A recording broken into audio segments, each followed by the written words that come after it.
ओम सादर नमस्ते जी। आप सबका हार्दिक स्वागत है हमारे चैनल आर्य टू आर्य में। आइए आज अपनी वैदिक कक्षा का फिर से आरंभ करते हैं और आज का विषय रहेगा धर्म और ईश्वर के नाम पर गुरु घंटालों ने हिंदू समाज को क्या दिया है। आइए इस विषय पे बात करते हैं कि हमारे तथाकथित धर्म गुरुओं ने हिंदू समाज को क्या दिया है। क्या उन्होंने ऐसा कोई कार्य किया है कि जिससे कि हिंदू समाज को उनकी उनका सम्मान करना चाहिए, सम्मान करना चाहिए, सत्कार करना चाहिए, दान देना चाहिए।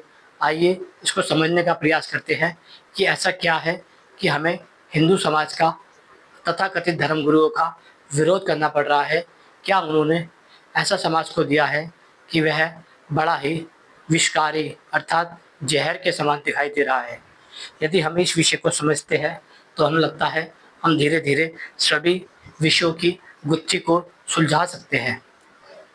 जब हम बात करते हैं धर्म की, ईश्वर की, सत्य की, न्याय की, मानवता की, तब हमें सर्वप्रथम उन ऋषि मुनियों का ज्ञान याद आता है जिसके आधार पर संसार में धर्म की, सत्य की, न्याय की और उचित अनुचित की मान्यताओं को समाज में विस्तारित किया गया। लेकिन जो हमारे आज वर्तमान के हिंदू समाज के ये तथाकथित धर्म गुरु बने बैठे हैं, जिन्होंने ब्राह्मण शब्द के ऊपर कब्जा किया हुआ है। आइए इस पे विचार करते हैं, क्या वह ब्राह्मण होता है जो ये कार्य करता है या फिर यह पूरी जाति एक ब्राह्मण शब्द के कब्जे पे चल रही है।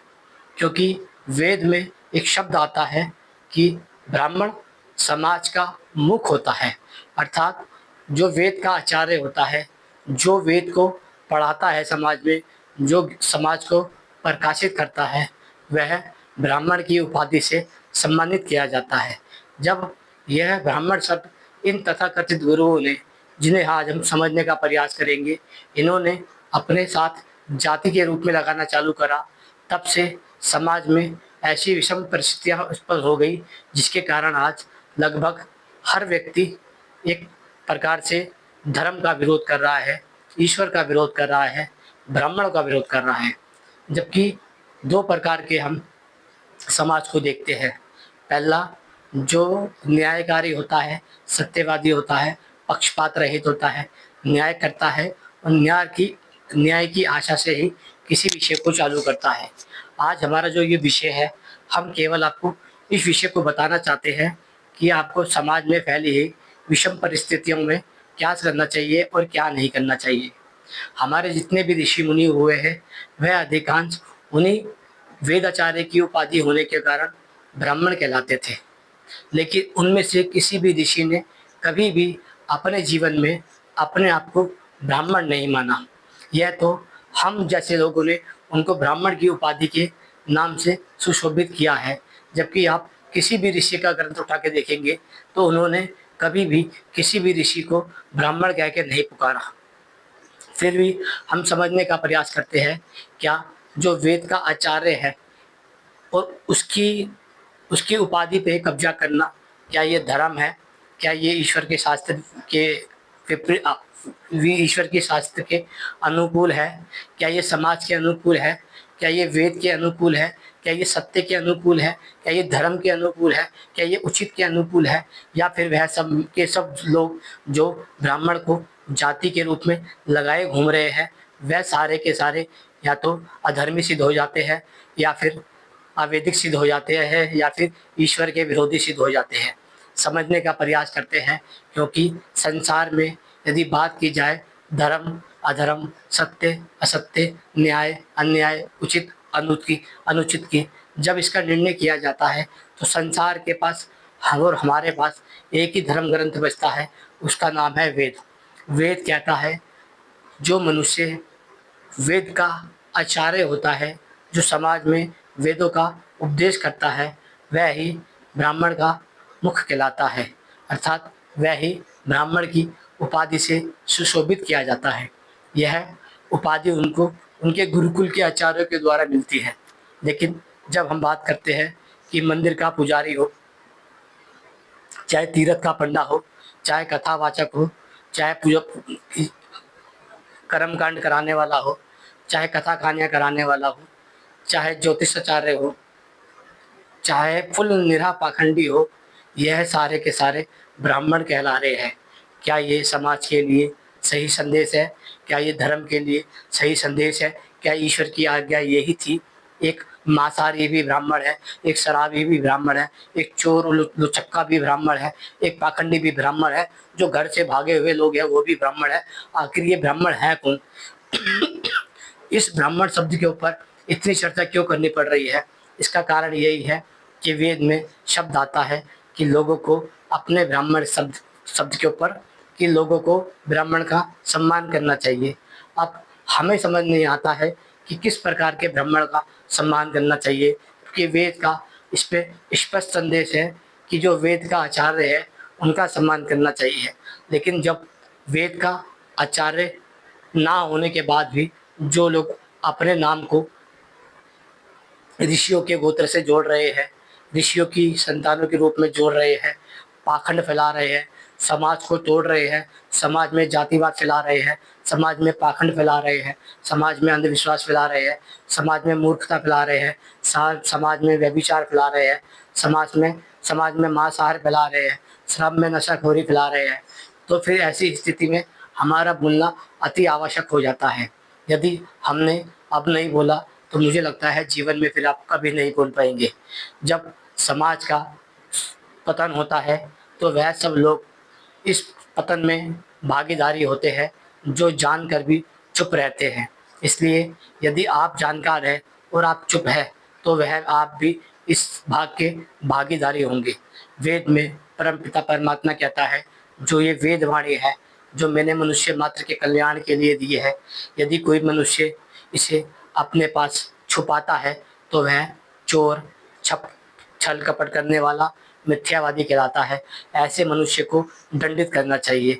जो मनुष्य आप्त पुरुष, जो सत्यवादी है, सत्य का उपदेश करता है, न्यायकारी है, न्याय का उपदेश करता है, धार्मिक है और धर्म का उपदेश करता है, और जो संसार में उत्तम है, परोपकारी है, कल्याणकारी है, यदि हम ऐसे मनुष्य की निंदा करते हैं तो भी वेद कहता है कि हमें उस व्यक्ति को, निंदा करने वाले को नष्ट कर देना चाहिए।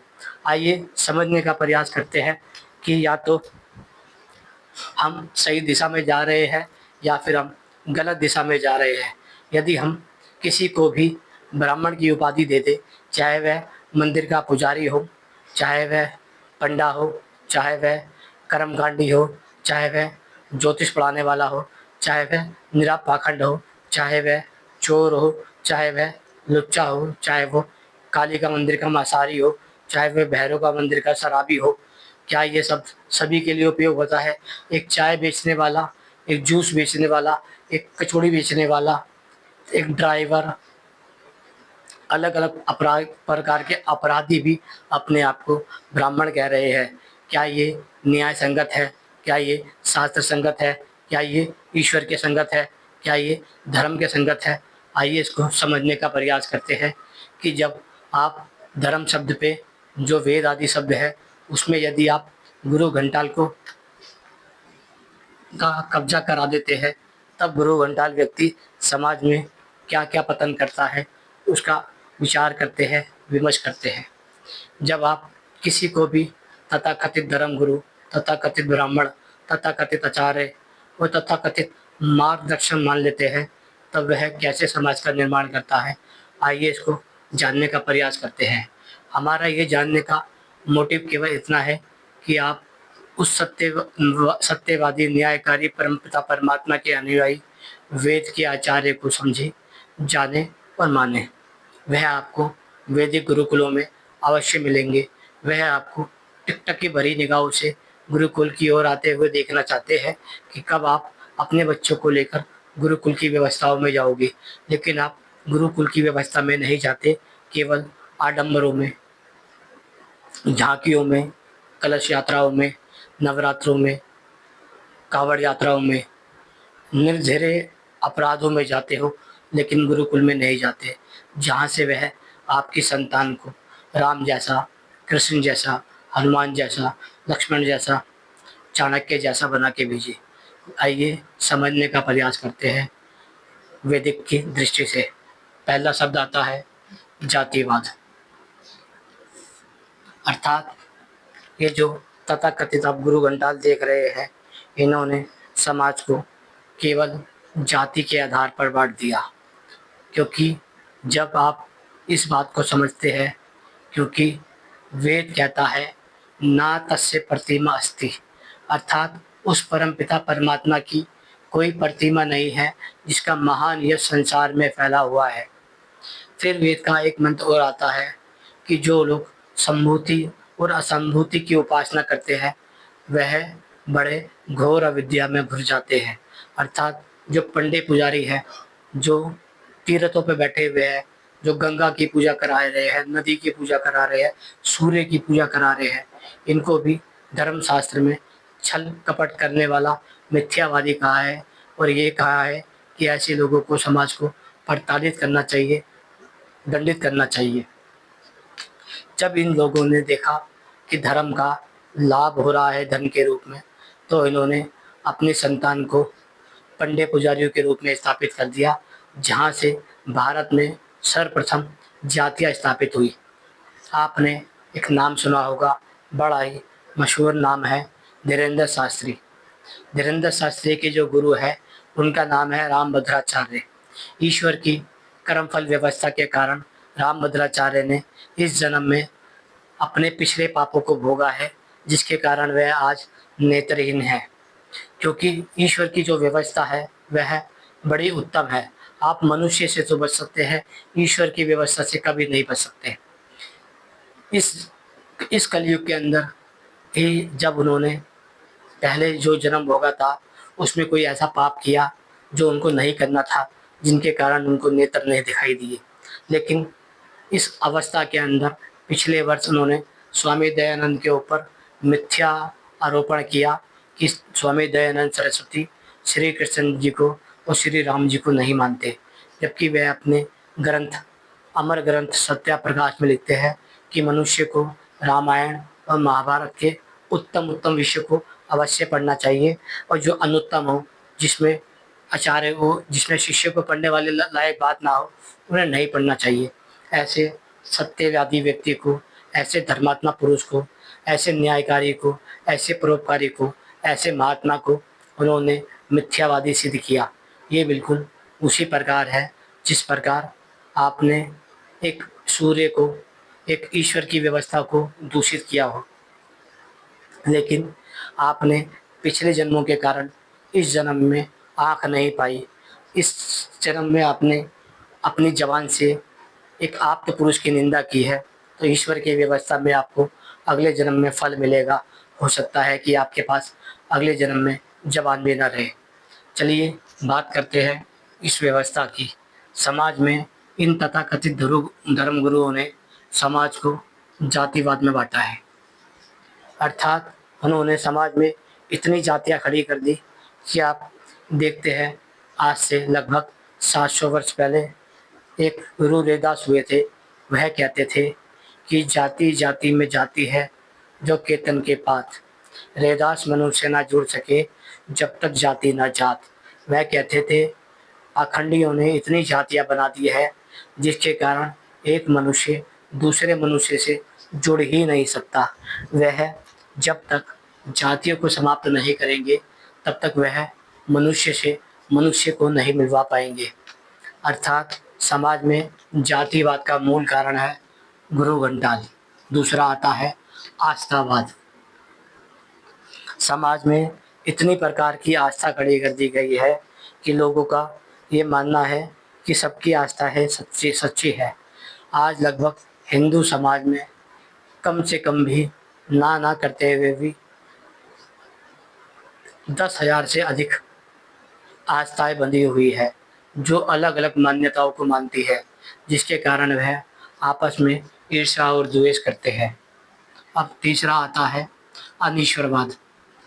समाज में अनीश्वरवाद का जो जाल खड़ा किया है वह भी इन तथाकथित गुरुओं ने किया है।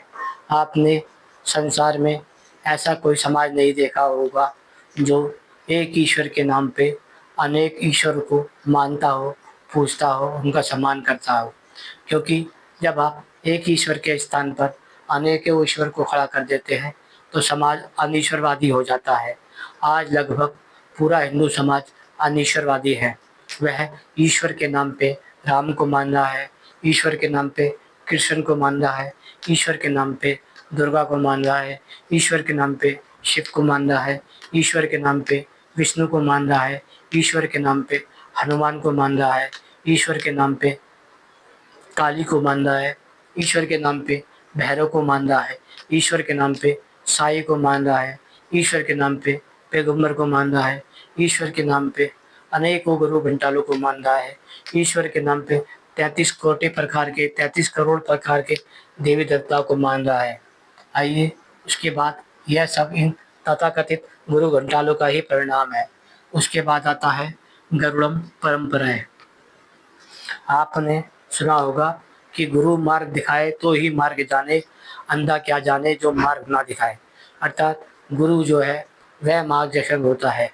लेकिन जब ये बात हम कहते हैं कि गुरु मार्गदर्शक होता है तो इसका अर्थ ये होता है कि जो गुरु ज्ञानी है, आपको ज्ञान से प्रकाशित करता है, वह ही आपको ज्ञान दे सकता है। लेकिन समाज में ये परंपराएं चलाई गई है इन तथाकथित गुरु घंटालों के कारण कि गुरु ही ईश्वर का बिचौलिया या दलाल के रूप में कार्य करता है।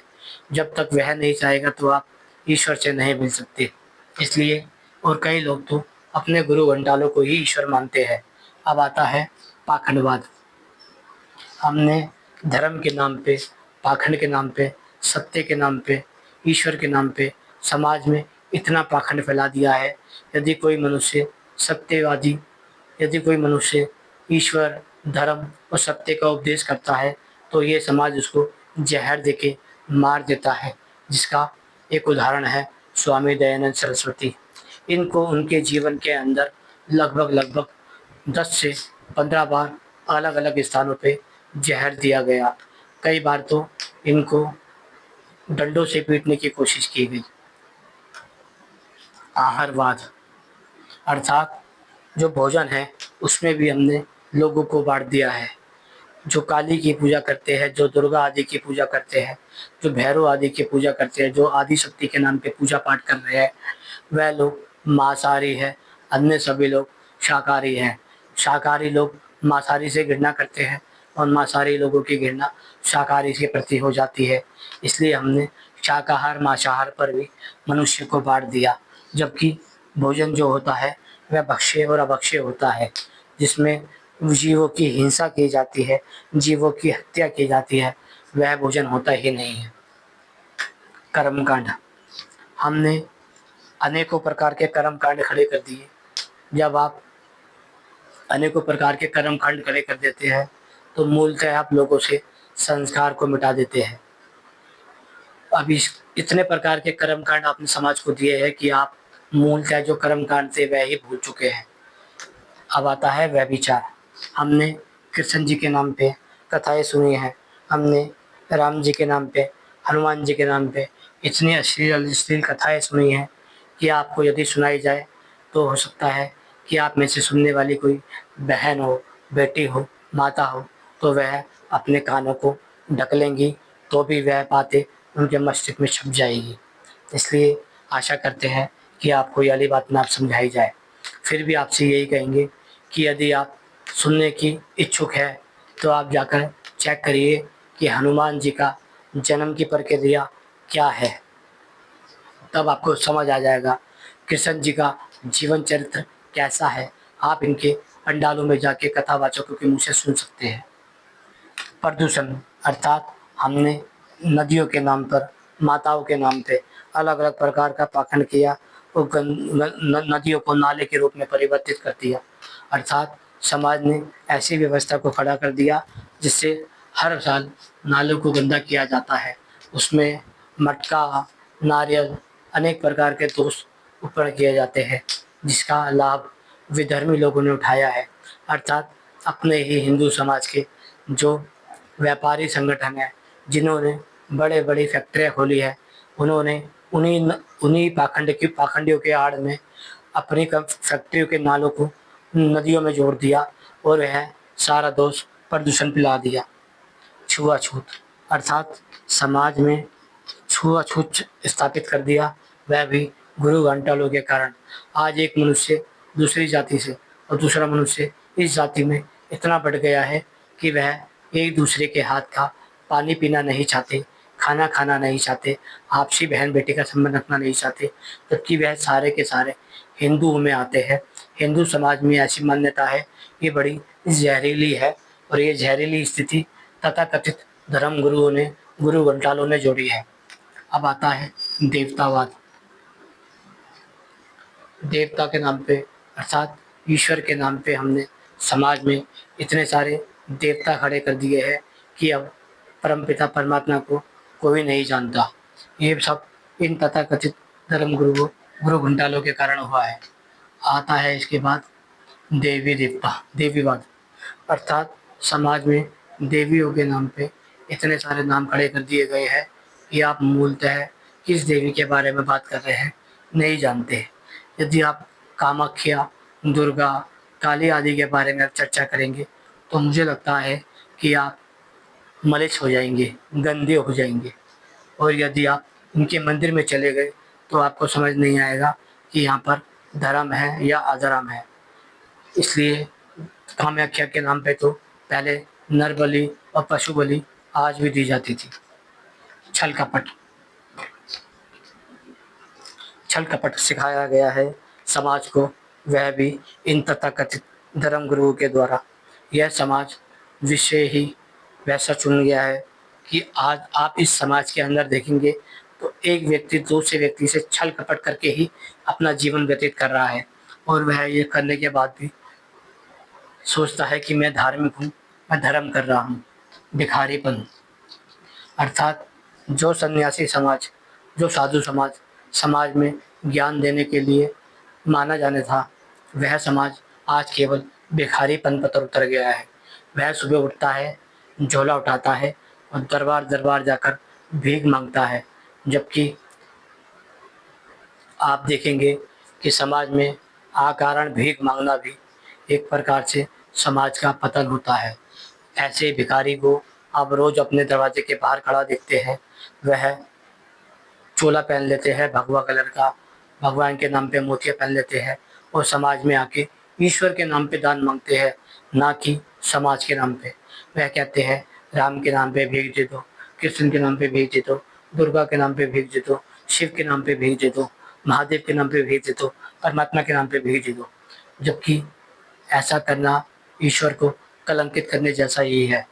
आपसी घृणा द्वेष अर्थात आज जातिवाद, छुआछूत, भेदभाव के कारण समाज में इतना आपसी घृणा बढ़ चुकी है कि वह केवल इन तथाकथित गुरु घंटालों के कारण आपस में ईर्ष्या द्वेष करते हैं।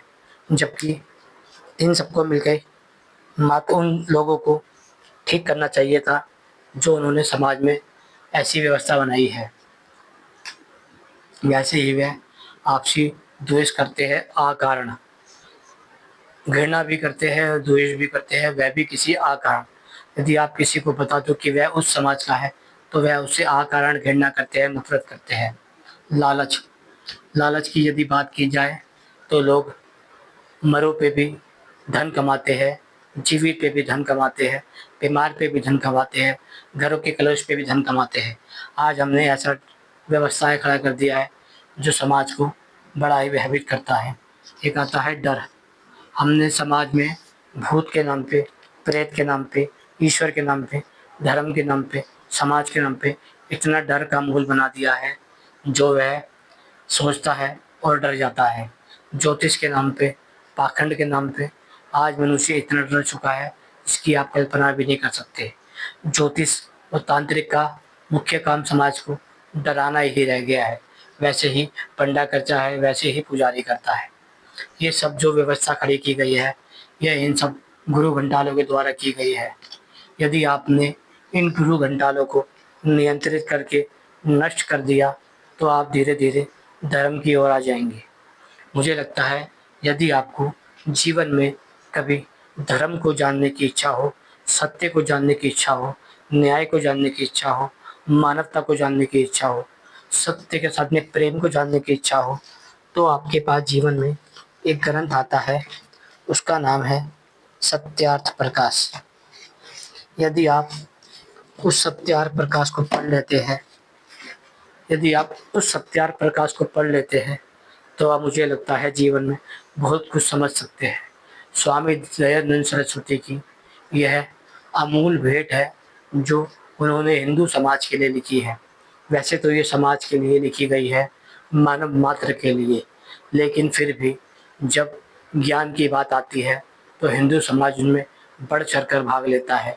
चाहे वह सत्य के ऊपर हो, धर्म का ऊपर हो, धर्म के ऊपर हो, ईश्वर के ऊपर हो, आत्मा के ऊपर हो, परमात्मा के ऊपर हो, मन के ऊपर हो, चित्त के ऊपर हो, अहंकार के ऊपर हो, वह ऐसे ही विषयों को जानने का बड़ा इच्छुक होता है। इसलिए स्वामी दयानंद ने ये किताब लिखी और कहा कि समाज को सत्यार प्रकाश का अध्ययन करना चाहिए। जब आप सत्यार प्रकाश का अध्ययन करते हैं तो आपको पहले ही अध्याय में ईश्वर के बारे में पता चलता है कि संसार का बनाने वाला तो केवल मात्र एक है, जिसका निज नाम, मुख्य नाम ओम है। उसको ही अनेकों नाम से पुकारा जा सकता है, लेकिन वह मूलतः एक ही है। वह निर्विकार है, निराकार है, न्यायकारी है, परोपकारी है, कल्याणकारी है, दयालु है, धर्मात्मा है और एक है। जब आप इस बात को समझते हैं, जानते हैं, तो आपको दूसरे विषयों को पढ़ने की और भी इच्छा कर जाती है। यह ऐसी ग्रंथ है जिसे मनुष्य मात्र को पढ़ना चाहिए। यदि आपको कुछ जानने की इच्छा है तो यह अवश्य पढ़नी चाहिए। इसके पढ़ने का लाभ आपको ये होगा कि आपको बहुत कुछ सीखने को मिलेगा। ये एक अनमोल भेंट है जो ऋषि दयानंद की समाज को है। जब आप इसे पढ़ते हैं, सर्वप्रथम इस हिसाब से पढ़िए कि आप इस किताब पर आस्था नहीं रखते हैं, आप ईश्वर पर आस्था नहीं रखते हैं, आप धर्म पर आस्था नहीं रखते हैं, बस आप जानना चाहते हैं कि सत्य क्या है और असत्य क्या है, धर्म क्या है और अधर्म क्या है, ईश्वर क्या है और अनीश्वर क्या है, मानवता क्या है और आतंकवाद क्या है।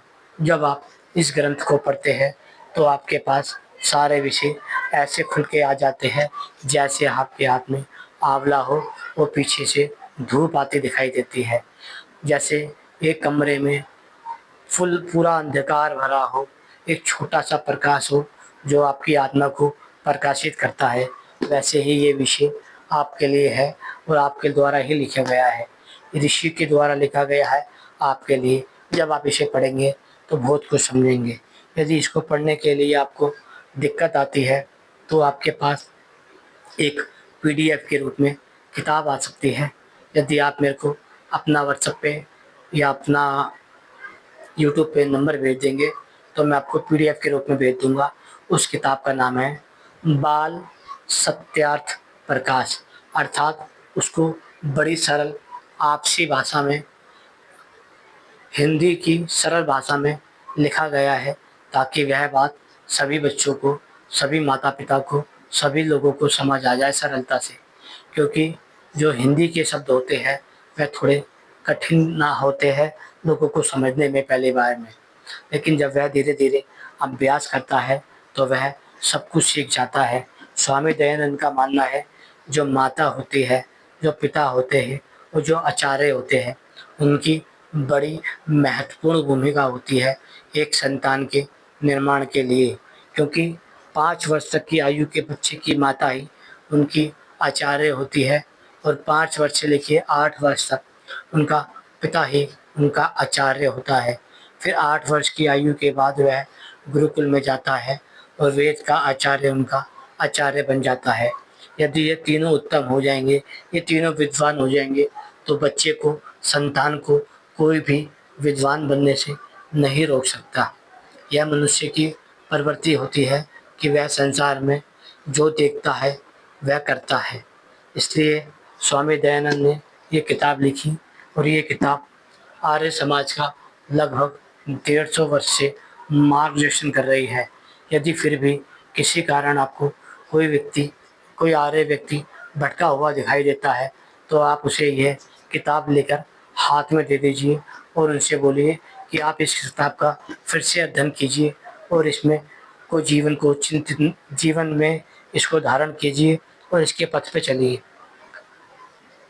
स्वामी दयानंद का ये किताब लिखने का मुख्य उद्देश्य केवल यही था कि जो समाज आज धर्म को भूल चुका है, जो समाज आज मानवता को भूल चुका है, जो समाज आज सत्य को भूल चुका है, जो समाज आज ईश्वर की वाणी वेद को भूल चुका है, वह कम से कम ईश्वर की इस सुव्यवस्था को समझ जाए, जान जाए और मानने लग जाए।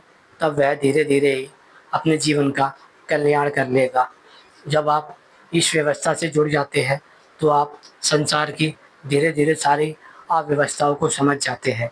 आशा करते हैं यह विषय आपको समझ आ गया होगा कि समाज में ये जो तथाकथित आपको दिखाई दे रहे हैं, जिसे आप धर्मगुरु कह रहे हैं, आप इन्हें गुरु कह रहे हैं, आचार्य कह रहे हैं, वेदाचार्य कह रहे हैं, या जो भी आप इन्हें कह रहे हैं, शंकराचार्य कह रहे हैं, रामभद्राचार्य कह रहे हैं, अनिरुद्ध आचार्य कह रहे हैं, धीरेन्द्र शास्त्री आदि कह रहे हैं, इन सब का समाज में मुख्य उद्देश्य केवल यही है कि यह समाज में या तो जातिवाद को स्थापित करेंगे, या आस्थावाद को, या अनीश्वरवाद को, या गरुड़मवाद को, या पाखंडवाद को, या आहारवाद को, या कर्मकांड को, या व्यभिचार को, या प्रदूषण को, या छुआछूत को, या देवतावाद को, या देवीवाद को, या छल कपट को, या भिखारीपन को, या आपसी घृणा को, या आपसी द्वेष को, या लालच को, या डर को।